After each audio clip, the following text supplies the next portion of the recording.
পাইতাম যে আমাদের জন্য আল্লাহর কাছে সুপারিশ করবে, একজন আরেক দলকে বলবে আলাইকুম বি আদম, তোমরা তোমাদের আব্বা আদম নবীর কাছে যাও। ফায়াতুনা আদম, আদম নবীর কাছে আসবে, আসার পর বলবে আনতা আবুনা আদম, আপনি হলেন আমাদের পিতা আদম।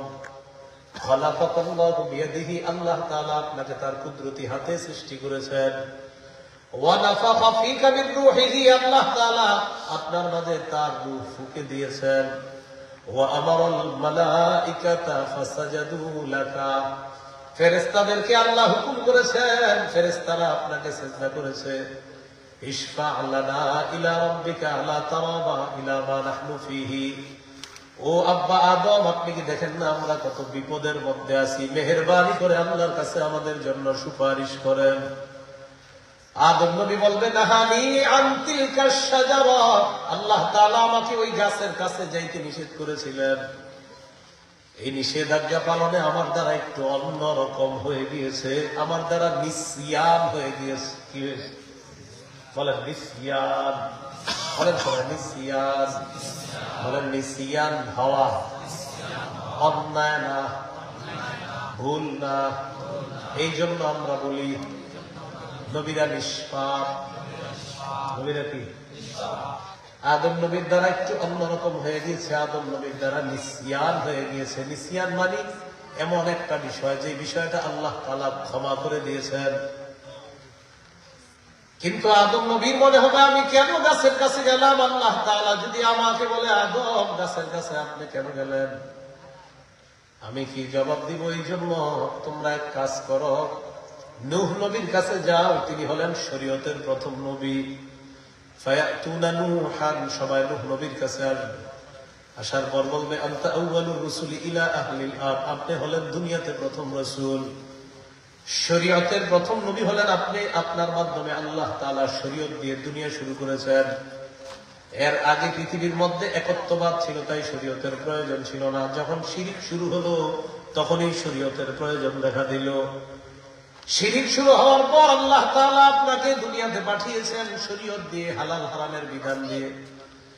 নূহ নবী আপনি মেহেরবানি করে আমাদের জন্য আল্লাহর কাছে একটু সুপারিশ করেন। নূহ নবী বলবেন আমার জন্য একটা স্পেশাল দোয়া ছিল, এই দোয়াটা আমি আমার উম্মতের বিরুদ্ধে করেছিলাম। আল্লাহকে বলেছিলাম আল্লাহ ইন্নাকা ইন তাদারহুম ইউদিল্লু ইবাদাকা ওয়া লা ইয়ালিদু ইল্লা ফাজিরান কাফফারা, মাবুদ সবগুলা ধ্বংস করে দেন, এদেরকে যদি ছেড়ে দেন এরাও আপনার বান্দাদেরকে পথভ্রষ্ট করবে, এদের সন্তান যেগুলো দুনিয়াতে জন্ম দিবে সব ফাজের হবে, পাপাচার হবে, সবগুলারে শেষ করে দেন। আল্লাহ বন্যা দিলেন, পুরা দুনিয়া ধ্বংস করে দিলেন। আজকে যদি আমাকে আল্লাহ বলে নূহ আপনাকে একটা স্পেশাল দোয়া দিয়েছিলাম, আপনি আমার বান্দাদের পক্ষে না করে তাদের বিপক্ষে কেন করলেন? সমস্ত উলামায়ে কেরাম একমত যে নূহ নবীর এটা কোনো অন্যায় ছিল না, কিন্তু ওনার মনে হবে আল্লাহ বলে ফেললে আমি কি করব? নূহ আলাইহিস সালাতু ওয়াস সালাম বলবেন তোমরা এক কাজ করো, ইব্রাহিম নবীর কাছে যাও, তিনি খলিলুল্লাহ, পৃথিবীতে আল্লাহর খলিল, অন্তরঙ্গ দোস্ত ছিলেন, তার কাছে যাও। ফায়াতুনা ইব্রাহিম আলাইহিস সালাতু ওয়াস সালাম, ইব্রাহিম নবীর কাছে আসার পর বলবে আনতা খলিলুল্লাহ, আপনি হলেন আল্লাহর খলিল, আল্লাহ তাআলা আপনাকে নির্বাচিত করেছেন, আল্লাহ আপনাকে অনেক মর্যাদা দিয়েছেন, আল্লাহ তাআলা আপনাকে এমন একজন খলিল বানিয়েছে, আপনি জাতির নাম রেখেছেন মুসলমান। মেহেরবানি করে ইশফা লানা ইলা রাব্বিকা, আপনি আপনার রবের কাছে আমাদের জন্য সুপারিশ করেন। ইব্রাহিম নবী বলবে কদ কাযাবতু সালাসা কাযিবাত, দুনিয়ার মধ্যে তিনটা জায়গায় আমার মুখ দিয়ে কথা ডাইরেক্ট না বের হয়ে একটু অন্য ভাবে বের হয়েছিল। দুনিয়াতে তিনটি কথা ছিল এমন, যে তিনটি কথা আমি সরাসরি বলতে পারতাম না বলে একটু অন্যভাবে বলেছিলাম। পৃথিবীর উলামায়ে কেরাম মুহাদ্দিস মুফাসসিররা একমত ইব্রাহিম নবীর তিনটা কথাই সঠিক ছিল, কিন্তু তার মনে হবে আমি কেন ডাইরেক্ট না বলে একটু ঘুরিয়ে বলেছিলাম। এক নম্বর, আমার জাতি আমাকে বলছে মেলা যাওয়ার জন্য, আমি তাদেরকে বললাম ইন্নী সাকিম, আমি অসুস্থ। আলেমগণের ব্যাখ্যা হলেন মেলা না যাওয়ার জন্য কেউ যদি বলে আমি অসুস্থ, এটা তার মানসিক অসুস্থতা ধরা হবে। কিন্তু ইব্রাহিম নবীর টেনশন, আল্লাহ যদি আমাকে বলে আপনি এমন কথা কেন বললেন যে কথায় আপনার উদ্দেশ্য হলো আপনি মানসিকভাবে অসুস্থ, আর তারা বুঝছে আপনি শারীরিক অসুস্থ, আমি কি বলবো? 2 নাম্বার, তারা যখন মেলায় যায়, মেলা থেকে আসার আগে তাদের সবগুলা খোদা আমি শেষ করে বড়টার কাঁধে কুড়াল তুলে দিচ্ছি। আসার পর তারা যখন ঢুকছে তাদের খোদাদের ইবাদত খানায় ঢুকার পর দেখে সবগুলা ফিনিশ, একটা ছাড়া। আমাকে ডাকছে, ডাকার পর বলল, মান ফাআলা হাযা বিআলিহাতিনা ইয়া ইব্রাহিম, ইব্রাহিম আমাদের খোদাদের সাথে এমন আচরণ কে করছে? ইব্রাহিম নবী বলেন, আমি জবাব দিয়েছিলাম, বাল ফাআলাহু কাবীরুহুম হাযা, ফাআলাহু কাবীরুহুম হাযা, তাদের এই বড়টা। ইব্রাহিম নবী বললেন, এই খোদাদেরকে শেষ করছে তাদের এই বড়টা। কি বললেন? তাদের এই খোদাগুলারে শেষ করছে তাদের এই বড়টা, মানে নিজে। জাতি মনে করলো খোদাদের বড়দের মধ্যে ওই বড় খোদার কাঁধের মধ্যে যে কুড়াল আছে, তারা মনে করলো মনে হয় বড় খোদা ছোটগুলারে সাইজ করছে। কিন্তু ইব্রাহিম নবীর উদ্দেশ্য হলো তাদের বড় তো আমি, তাদের বড় কে? এটা হলো কথাবিদ্যা। বলেন কি বিদ্যা? বলেন কথাবিদ্যা। কি বিদ্যা? এই কথাবিদ্যার প্রায় 3-4টা কিতাব আমাদের মাদ্রাসাগুলোতে পড়ানো হয়। কি বিদ্যা? কথাবিদ্যা। ইব্রাহিম নবী বললেন, তাদের এই বড়টা তাদেরকে এই অবস্থা করেছে। আল্লাহ তাআলা যদি আমাকে বলে আপনি এমন কথা কেন বললেন যে কথায় তারা মনে করছে তাদের বড় খোদা এই কাজটা করছে, কিন্তু উদ্দেশ্য ছিলেন আপনি। 3 নাম্বার, আমি আমার বিবি নিয়ে মিশরের উপর দিয়ে রওনা করলাম। মিশরের তৎকালীন বাদশার নাম সিনান ইবনে ইলওয়ান। বাদশার চরিত্র ছিল খারাপ। সুন্দরী কোন রমণীর কথা শুনলে তার খারাপ চরিত্র প্রকাশ করার জন্য ওই রমণীকে তার কাছে ডাকতো। নাউজুবিল্লাহ। ইব্রাহিম নবীর বিবি দেখতে ছিলেন অসম্ভব সুন্দরী। সারা আলাইহিস সালাতু ওয়াস সালামকে বাদশার সামনে নেওয়া হয়। ইব্রাহিম নবী বললেন, বাদশা যদি তোমাকে বলে তুমি আমার সম্পর্কে কি হও, বলবা তুমি আমার বোন হও, বিবি হও, এটা বলবা না। আমি আদমের সন্তান ইব্রাহিম, তুমি আদমের সন্তান সারা, এই হিসাবে ভাই বোন। এখানে সবাই কথা বলবে। একটা লম্পটের দুশ্চরিত্র থেকে তার স্ত্রীকে হেফাজতের জন্য এটা বলা, এটা কখনো উল্টা কথা হবে না, অসত্য কথা হবে না, বরং এইভাবে বলে তার স্ত্রীকে সেভ করা, এটা বরং প্রশংসার দাবি রাখে। ইব্রাহিম নবীর মনে হবে, আল্লাহ যদি আমাকে বলে আপনি আপনার বিবিরে বোন বলছেন কেন? আপনার টার্গেট ছিল আপনি আদমের ছেলে, আর সারা হলো আদমের মেয়ে, এটা আপনিই না বুঝছেন, কিন্তু বাচ্চারে বললে বাচ্চা তো বুঝতো আরেকটা। এই 3 টেনশনে আমি আছি। তোমরা এক কাজ করো, মুসা আলাইহিস সালামের কাছে যাও, তিনি আল্লাহর সাথে কথা বলতেন। দেখো আজকে তোমাদের জন্য আল্লাহর সাথে কথা বলবো, দেখো যাও তার কাছে, মুসা নবীর কাছে যাও। যাওয়ার পর বলবে কালিমুল্লাহ, আপনি আল্লাহর কালিম, আল্লাহ আপনার সাথে কথা বলতেন। ওয়াসতাফাকাল্লাহু বিরিসালাতিহি ওয়া বিকালামিহি, আল্লাহ আপনাকে নির্বাচন করেছেন, একটা রিসালাত দিয়েছেন, আবার আপনার সাথে কথা বলতেন। ইশফা লানা ইলা রাব্বিকা, আপনি আমাদের জন্য আল্লাহর কাছে সুপারিশ করেন। মুসা নবী বলবে, এক ব্যক্তিকে আমি ঘুষি মারছিলাম, ঘুষি মারার পর লোকটা মারা গেছে। আল্লাহ তাআলা কোরআনে বলেন, ফাওকাযাহু মুসা ফাকাদা আলাই, মুসা তাকে ঘুষি মারছে, মারার পর লোকটা মারা গেছে। মুসা নবী আল্লাহর কাছে বলেছিলেন, রব্বি ইন্নী যালামতু নাফসি, আল্লাহ আমি নিজের উপর জুলুম করেছি, ফাগফিরলি, আমাকে আপনি ক্ষমা করেন। আল্লাহ কোরআনে বলেন, ফাগফারা লা, আল্লাহ তাকে ক্ষমা করে দিয়েছে। তো যেই জায়গায় ক্ষমা হয়ে গেছে এখানে তো আর কোনো টেনশন নাই, কিন্তু মুসা নবীর টেনশন। আল্লাহ যদি বলে আপনি ঘুষিটা এমন জোরে মারলেন কেন? মরে গেলে একটা মানুষ মরে যাবে, আপনি এরকম ঘুষি মারলেন। তোমরা ঈসা নবীর কাছে যাও, ফায়াতুনা ঈসা, ঈসা নবীর কাছে যাবে। যাওয়ার পর ঈসা নবী লাম ইয়াজকুর যামবা, ঈসা নবী নিজের কোন কমজোরির কথা উল্লেখ করবে না, না করে তাদেরকে বলবেন চলো আমার সাথে তোমরা। আমাদের নবী বলেন, ফায়াতুনি, সবাই একসাথে আমি নবী মুহাম্মদের কাছে আসবে। সুবহানাল্লাহ। আসার পর আমি তাদেরকে নিয়ে রওনা করব। যাইতে যাইতে আকাউ সাজিদান লিরাব্বি, আমি আল্লাহর দরবারে সিজদা করে যাব আরশের নিচে। সিজদায় পড়ে আল্লাহর প্রশংসা করব। আহমাদুহু বিতাহমিদিন ইউআল্লিমুনি, আমি এমন শব্দে আল্লাহর প্রশংসা করব যেই শব্দগুলো আল্লাহ আমাকে শিখিয়ে দিবেন। এমন বাক্যে আল্লাহর প্রশংসা করব যে বাক্যগুলো আল্লাহ আমাকে শিখাইয়া দিবে। এরপর আল্লাহ আমাকে বলবে হাবিবির ফারাসাক, মাথা উঠান। 2 নাম্বার বলবে কুল তুসমা, কথা বলেন, আপনার কথা শোনা হবে। 3 নাম্বার বলবে সাল তুতা, আপনি চান আপনাকে দেওয়া হবে। 4 নাম্বার বলা হবে ইশফা তুশাফা, হাবিব আপনি সুপারিশ করেন, আপনার সুপারিশ মঞ্জুর করা হবে। এরপর নবী বলবে আল্লাহ বিচার ব্যবস্থাটা আপনি শুরু করেন। এরপর আল্লাহ তাআলা বিচার কার্য শুরু করবেন। মান দাল্লাযী ইয়াশফাউ ইনদাহু ইল্লা বিইজনি, কে আছে এমন আল্লাহর অনুমতি ছাড়া আল্লাহর কাছে সুপারিশ করবে? নবীকেও আল্লাহ হুকুম করছে ইশফা, সুপারিশ করেন, তখন সুপারিশ করেন। সূরা নাজমের মধ্যে আল্লাহ বলেন ওয়াকাম মিন মালাকিন ফিস সামাওয়াতি লা তুগনি শাফাআতুহুম শাইআ ইল্লা মিন বাদি আন ইয়াযানাল্লাহু লিমান ইয়াশাউ ওয়া ইয়ারদা। কত ফেরেশতা আছে আসমানে যাদের সুপারিশ কোনো কাজে হবে না, তবে আল্লাহ যার পক্ষে যার জন্য অনুমতি দিবে আর সন্তুষ্ট হবে যার প্রতি, শুধু আল্লাহ তার পক্ষে সুপারিশের হুকুম করলে ফেরেশতাদের সুপারিশ কার্যকর হবে। আল্লাহর অনুমতি ছাড়া কারো সুপারিশ কার্যকর হবে না।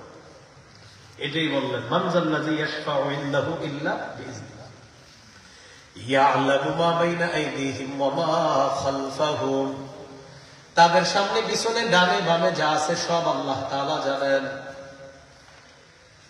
আমি কথা বলতেছি জোরে জোরে, এটাও আল্লাহ জানেন, এটাও আল্লাহ শুনেন। আমি যদি আস্তে আস্তে কথা বলি, এটাও আল্লাহ শুনেন। আমি যদি মুখ বন্ধ রেখে, ঠোঁট বন্ধ রেখে মুখে উচ্চারণ করি, এটা আল্লাহ শুনেন।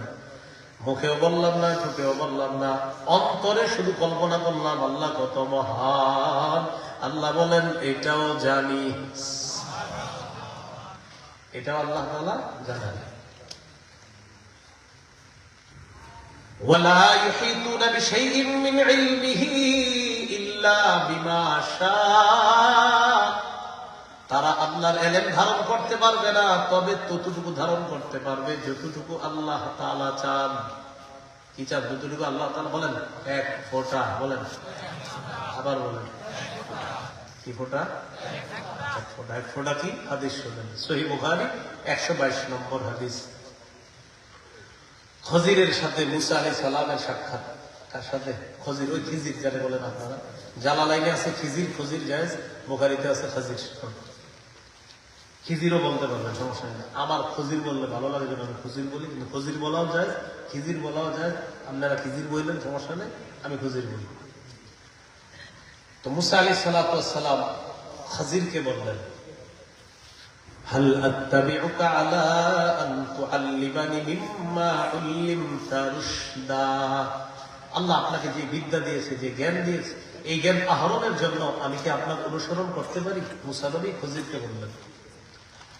খজির জবাব দিলেন ইন্নাকা লান তাসতাতিআ মাইয়া সাবরা, আপনি আমার সাথে কিছুতেই ধৈর্য ধরতে পারবেন না। মুসা নবী বললেন কেন পারবো না? খজির জবাব দিলেন ইন্নী আলা ইলমিন মিন ইলমিল্লাহি আল্লামানিহি লা তা'লামুহু আনতা ওয়া আনা আলা ইলমিন মিন ইলমিল্লাহি আল্লামাকাহু লা আ'লামুহু আনা। আল্লাহ তাআলা আমাকে এমন বিদ্যা দান করেছেন যে বিদ্যা আপনার জানা নাই, আবার যে বিদ্যা আপনাকে আল্লাহ দান করেছেন সেই বিদ্যা আমার জানা নাই। আপনারটা হলো শরীয়তের বিদ্যা, আমারটা হলো আল্লাহ প্রদত্ত একটা বিদ্যা। শরীয়তের বিদ্যা এটা আল্লাহ আপনাকে দান করেছেন, আর আমাকে আল্লাহ যেটা দান করেছেন এটা এমন একটা বিদ্যা যে বিদ্যা শরীয়তের আলোকে যদি আপনি দেখেন, দেখলে মনে হবে আমি অন্যায় করতেছি, তাই আপনার মেজাজ খারাপ হয়ে যাবে। কি খারাপ হয়ে যাবে?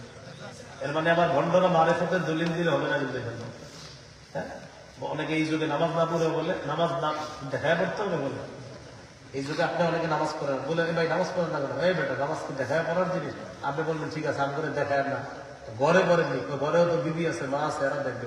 আচ্ছা ঠিক আছে পড়েননি, হ্যাঁ এটাই তো বুঝবো না।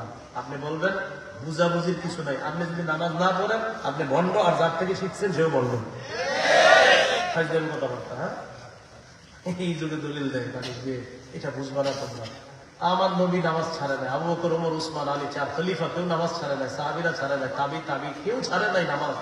এই যুগে হিসাবে নামাজ না পড়লে এরকম করে, হ্যাঁ এটা তো বুঝবো না। আপনি বলবেন বুঝাবুঝির দরকার নাই, ভণ্ডামি ছেড়ে দেবেন। নামাজ পড়ে না নাকি এইভাবে মাথাটা লড়াবে, দেখবেন এই তো মানে বুঝাবে, মানে অনেক কিছু বুঝাইতেছে। এরকম বুঝাই যদি আপনি বলবেন শেষমেশ তোমার বুঝ কি, নামাজ পড়ো না তুমি, এটা বলবেন, তো বলবে সে আপনার বলবে এটাই তো বুঝলাম। আপনি বলবেন আমি বুঝে ফেলছি, তুমি নামাজ পড়ো না, তুমিও ভণ্ড, আর তোমার এই ভণ্ডামি যে শিখেছি সেও ভণ্ড, আর ওই ভণ্ডের যত অনুসারী হবে সব ভণ্ড। খালাস কথা। খজির মুসা নবীকে বলতেছে, দেখেন আমার বিদ্যায় আমি যা যা করবো আপনার মেজাজ খারাপ হয়ে যাবে, দেখলে আপনি ধৈর্য ধরতে পারবেন না। মুসা নবী জবাব দিলেন, সাতাজিদুনি ইনশাআল্লাহু সাবিরা ওয়ালা আ'সি লাকা আমরা। ইনশাআল্লাহ আপনি আমাকে ধৈর্যশীল পাবেন, আমি আপনার অবাধ্য হব না। মুসা নবীকে নিয়ে রওনা করলেন, ফাজালা ইয়ামশিয়ানি আলা সাহিলিল বাহরি, সমুদ্রের পার দিয়ে রওনা করলেন। হাঁটতেছে সামনের দিকে, হঠাৎ নৌকা পাড়ি দিবে, নৌকায় উঠবে। মাঝির সাথে খজির কথা বললেন, উরিফাল খাজির, খজিরকে চেনা গেছে, মাঝি চিনে ফেলছে খজিরকে, মাঝি চিনে ফেলছে। খজির বললেন, আমার কাছেও ভাড়া নাই, আমার সাথে যে আছে মুসা তার কাছেও ভাড়া নাই। ফাহামালুহুমা বিলা নাউলিন, ভাড়া ছাড়াই দুজনকে প্রবেশ করেছে নৌকায়। এবার মন দিয়ে শুনেন, নৌকায় ওঠার পর ফাজাআ উসফুরুন, একটা চড়ুই পাখি আসছে। আসার পর নৌকার এক পাশে বসছে, বসার পর চড়ুই পাখিটা সমুদ্রের মধ্যে মুখ দিছে, ঠোঁট ডুবাইছে। ঠোঁট ডুবানোর পর ঠোঁট যখন উঠাইছে, নাকারা নাকরাতান আও নাকরাতাইন, একবার বা দুইবার সমুদ্রের পানির মধ্যে চড়ুই পাখি ঠোকর দিয়ে ঠোঁট উঠাইছে। বলেন তো আপনারা আধা কেজি বা এক পা কতটুকু পানি আসছে তার ঠোঁটে? সামান্য, ঠিক না? খজির বললেন, মুসা আমার আর আপনার এলেম, আল্লাহর এলেমের মোকাবেলায় আমার আর আপনার এলেম আল্লাহর এলেমের কাছে এই চড়ুই পাখির ঠোঁটের মধ্যে যে এক ফোঁটা পানি, আমার আপনার এলেম হলো চড়ুই পাখির ঠোঁটের মধ্যে এক ফোঁটা পানি, এটা হলো আমার আপনার এলেম। আর এই ঠোঁটের মধ্যে এক ফোঁটা পানির তুলনায় সাগর যেমন মহাসমুদ্র, এই মহাসমুদ্র এলেম হলো আমার আল্লাহ। নবীর এলেম যদি এক ফোঁটা পানি হয়, তাহলে এই যুগে আমাদের এলেমের অবস্থা কি হবে? আমরা মাঝে মাঝে বলি, হুজুর আপনি যে ফাড়ালাম, কি যে পারেন আপনি।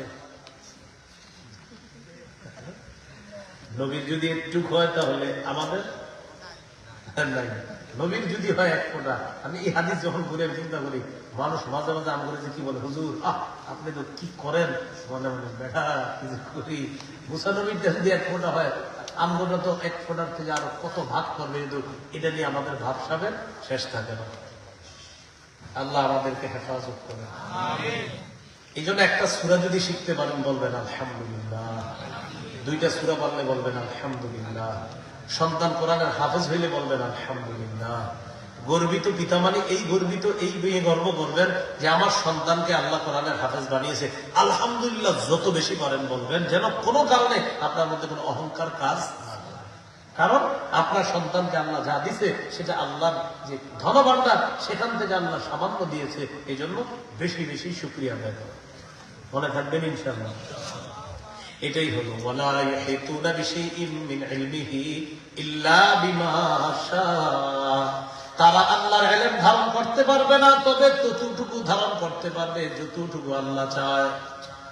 ওয়াসিআ কুরসিয়্যুহুস সামাওয়াতি ওয়াল আরদ, আসমান জমিন পুরাটাকে বেষ্টন করে আছে আল্লাহর কুরসি। সুবহানাল্লাহ। ওয়ালা ইয়াউদুহু হিফযুহুমা, আসমান এবং জমিন সংরক্ষণে আল্লাহর কোনো ব্যাগ পেতে হয় না, আল্লাহর কোনো কষ্ট হয় না। ওয়া হুয়াল আলিয়্যুল আযীম, আল্লাহ অধিক ঊর্ধ্বে, আল আযীম, আল্লাহ মহান। এই হলো আয়াতুল কুরসি। এবার আমার সাথে বলেন আয়াতুল কুরসি কোরআনের সবচেয়ে মহামর্যাদাপূর্ণ আয়াত। আবু দাউদের হাদিস 1460 নম্বর হাদিস। রাসূল সাল্লাল্লাহু আলাইহি ওয়াসাল্লামের সাহাবী আছে উবাই ইবনে কাব রাদিয়াল্লাহু তাআলা, তার উপনাম হলো আবুল মুনজির। قال رسول الله صلى الله عليه وسلم أي آية معك من كتاب الله أعظم সাহাবী উবাই ইবনে কাবকে আল্লাহ নবী বললেন, উবাই, তোমার সাথে আল্লাহর কোরআনের যতগুলো আয়াত আছে কোন আয়াতটা তোমার কাছে সবচেয়ে শ্রেষ্ঠ মনে হয়? সাহাবী জবাব দিলেন, আল্লাহু ওয়া রাসূলুহু আ'লাম, আল্লাহ এবং তার নবী ভালো জানে। নবী আবার প্রশ্ন করলেন, আবাল মুনজিল আইয়ু আয়াতিন মাকা মিন কিতাবিল্লাহি আ'যাম, আল্লাহর কোরআনের কোন আয়াতটা তোমার কাছে সবচেয়ে মর্যাদাপূর্ণ? প্রথমবার বলছে আল্লাহ তার নবী ভালো জানে, দ্বিতীয়বার উনি চিন্তা করলেন ঘটনা কি, নবী আবার জিজ্ঞাসা করছে, তার মানে নবীজি চায় আমি কিছু একটা বলি। তখন সাহস করে সাহাবী বললেন, আল্লাহু লা ইলাহা ইল্লা হুয়াল হাইয়ুল কাইয়্যুম। ইয়া রাসূলুল্লাহ, আমার কাছে কোরআনের যে আয়াতগুলো আছে এই আয়াতগুলোর মধ্যে আয়াতুল কুরসি আমার কাছে সবচাইতে মহামর্যাদাপূর্ণ আয়াত মনে হয়। ফাদারাবা ফি সাদরি, আল্লাহ নবী আমার বুকের মধ্যে এইভাবে শাবাশ দিলেন, শাবাশ শাবাশ, শাবাশ দিয়ে দিলেন, শাবাশ শাবাশ। লিয়াহমিলাকা আবাল মুনজির আল ইলম, ও উবাই ইবনে কাব, তুমি যে কথা বলছো তোমার কথা সঠিক কথা। কোরআনের সবচেয়ে মহামর্যাদাপূর্ণ আয়াত হলো আয়াতুল কুরসি। এই যে তুমি তোমার বিদ্যা খাটিয়ে জবাবটা দিলা, তোমার এই ইলম যেন তোমার জন্য আনন্দের কারণ হয়ে যায়। তোমার বিদ্যা বরকত হোক, আল্লাহ বরকত দান করেন। শাবাশ শাবাশ, তুমি সঠিক জবাব দিয়েছো। বলেন, আয়াতুল কুরসি কোরআনের সমস্ত আয়াতের সর্দার, লিডার, নেতা। তিরমিজির হাদিস 878 নম্বর হাদিস, হাদিসের বর্ণনাকারী আবু হুরায়রা রাদিয়াল্লাহু তাআলা عن أبي هريرة رضي الله تعالى عنه قال قال رسول الله صلى الله عليه وسلم لكل شيء سلام وإن سلام القرآن سورة البقرة। নবীজি বলেন, প্রত্যেকটি জিনিসের একটি চূড়ান্ত শাখা আছে, সর্বোচ্চ চূড়া, সর্বোচ্চ চূড়া, হ্যাঁ এটা কিন্তু সূরা না, চূড়া, মানে চূড়া, সবচেয়ে বড় উঁচু শাখা। ওয়া ইন্না সালামাল কুরআন, কোরআনের সর্বোচ্চ চূড়া হলো, কোরআনের সর্বোচ্চ চূড়া আর কি, সবচেয়ে উপরে সূরাতুল বাকারা, সূরা বাকারা। ফিহা আয়াতুন হিয়া সাইয়্যিদাতু আইল কুরআন। নবীজি বলেন, সূরা বাকারার মধ্যে এমন একটা আয়াত আছে যে আয়াতটা হলো কোরআনের সব আয়াতের সর্দার। হিয়া আয়াতুল কুরসি, এই আয়াতটা হলো আয়াতুল কুরসি। কোন আয়াত? আয়াতুল কুরসি। হাদিসের একটা কিতাব আছে নাম মাজমাউজ যাওয়ায়েদ, 6 নম্বর খণ্ড 324 নম্বর পৃষ্ঠা। قال رسول الله صلى الله عليه وسلم والذي نفسي بيده إن لها لسانا وشفتين। নবীজি বলেন, আল্লাহর কসম, আয়াতুল কুরসির একটা জিহ্বা আছে, দুইটা ঠোঁট আছে। আয়াতুল কুরসির একটা জিহ্বা আছে, দুইটা ঠোঁট আছে। তুকদ্দিসুল মালিকা ইনদা সাফিল আরশ, আল্লাহর আরশের কাছে ঝুলে ঝুলে আয়াতুল কুরসি সদা সর্বদা আল্লাহর পুত পবিত্রতা বর্ণনা করছে। মুখস্থ করে নিন, বলেন ইনশাআল্লাহ। 5 ওয়াক্ত নামাজের পর আয়াতুল কুরসি পড়বেন, খানা ভুলে গেল এটা ভুলবেন না, বলেন ইনশাআল্লাহ। বুলুগুল মারাম হাদিসের কিতাব 97 নম্বর হাদিস। قال رسول الله صلى الله عليه وسلم من قرأ آية الكرسي دبر كل صلاة مكتوبة لم يمنعه من دخول الجنة إلا الموت। নবী বলেন, প্রত্যেক 5 ওয়াক্ত নামাজের পর কেউ যদি আয়াতুল কুরসি পড়ে, জান্নাত তার মাঝে বাধা শুধু মৃত্যু, সে মৃত্যুবরণ করবে আর আল্লাহর জান্নাতের মেহমান হবে। পড়বেন ইনশাআল্লাহ। বলেন, ঘুমানোর আগে আয়াতুল কুরসি, তাহলে 5 ওয়াক্ত নামাজের পরে আয়াতুল কুরসি, আর হলো ঘুমানোর আগে। আজকে বাসায় গিয়ে আপনারা এতদিন যারা যারা আমলটা করতেন না, আজকে শুরু করবেন ইনশাআল্লাহ। মুখস্থ পারলে মুখস্থ, না পারলে দেখে দেখে পড়বেন। সহিহ বুখারীর বর্ণনা 2311 নম্বর হাদিস। এটা মজার হাদিস, মন দিয়ে পুরোটা শুনেন। হাদিসের বর্ণনাকারী আবু হুরায়রা রাদিয়াল্লাহু তাআলা তিনি বলেন, রমজান মাসে সদকাতুল ফিতর আমরা আদায় করি প্রতি বছর। তো এই সদকাতুল ফিতর নবীজির কাছে জমা করা হলো, নবীজি এগুলা গোডাউনের মধ্যে রেখে দিচ্ছে, আস্তে আস্তে ওখান থেকে সদকাতুল ফিতর আদায় করবে। তো এই গোডাউনের পাহারাদার নিযুক্ত করছেন আবু হুরায়রা রাদিয়াল্লাহু তাআলা আনহু। আবু হুরায়রা রাদিয়াল্লাহু তাআলা আনহু বলেন, ওয়াক্কালানি রাসূলুল্লাহ সাল্লাল্লাহু আলাইহি ওয়াসাল্লাম ফি হিফজি যাকাতি রমাদান। রমজান মাসের সদকাতুল ফিতির পাহারা দেওয়ার জন্য আল্লাহ নবী আমাকে নিযুক্ত করেছেন। রাতের বেলা আমি পাহারাদারি করতেছি, একজন চোর আসছে রাতের বেলা। আসার পর ফাজালা ইয়াহসু মিনাত তাআম, চোর খাবারের মধ্যে হাত দিচ্ছে। আমি চোরকে ধরে ফেললাম। ধরার পর আমি তাকে বললাম, আরফা'নাকা ইলা রাসূলিল্লাহি সাল্লাল্লাহু আলাইহি ওয়াসাল্লাম, চোর তোমাকে আমি আল্লাহ নবীর কাছে উপস্থিত করব, নবীর কাছে আমি তোমাকে নিয়ে যাব, তোমাকে ছাড়বো না। চোর বলে, আবু হুরায়রা, ইন্নী মুহতাজ, আমি অভাবী মানুষ, ওয়ালি ইয়ালুন, আমার পরিবার আছে, ওয়ালি হাজাতুন শাদীদা, আমার প্রচন্ড অভাবের কারণে আমি এখানে আসছি, মেহেরবানি করে আজকের মতো ছেড়ে দাও। ওয়াদা করলাম, লা আউদু, আর কখনো আমি আসবো না। মালাস চোরকে ছেড়ে দিস। পরের দিন সকালবেলা রাসূলুল্লাহ সাল্লাল্লাহু আলাইহি সাল্লামের কাছে বিষয়টা জানানোর জন্য আবু হুরায়রা গেছে। আবু হুরায়রা বলার আগে আল্লাহ নবী বলতেছে, মা ফাআলা আসিরুকাল বারিহাতা ইয়া আবা হুরায়রা, ও আবু হুরায়রা, গত রাত বন্দী চোর তোমার সাথে কি কি করছে বলো। সুবহানাল্লাহ। এর মানে আবু হুরায়রা রাদিয়াল্লাহু তাআলা আন নবীকে বিষয়টা জানানোর আগে আল্লাহ তাআলা ওহীর মাধ্যমে পুরো বিষয়টা জানায় দিয়েছে।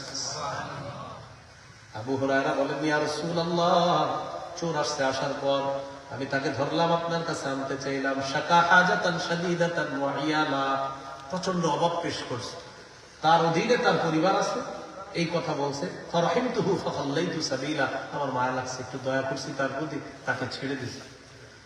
নবীজি বললেন, কদ কাযাবাকা ওয়া ইন্নাহু সায়াউদ, চোর মিথ্যা কথা বলছে তোমার, সে আবার আসবে। চোর কি বলছে? মিথ্যা কথা, সে আবার আসবে। আবু হুরায়রা রাদিয়াল্লাহু তাআলা আনহু বলেন, ফাআরাফতু আন্নাহু সায়াউদু লিকাউলিন নবী সাল্লাল্লাহু আলাইহি ওয়াসাল্লাম ইন্নাহু সায়াউদ, আমি বুঝতে পারলাম চোর আবার আসবে, কারণ আল্লাহ নবী বলছে চোর আসবে। আমি নিশ্চিত হয়ে গেলাম চোর আবার আসবে, নবী যেহেতু বলছে আমি নিশ্চিত চোর আসবে। আবু হুরায়রা বলেন, ফারাসাতুহু, আমি ওত পেতে বসে রইলাম। পরের দিন ওত পেতে, বুঝেন না,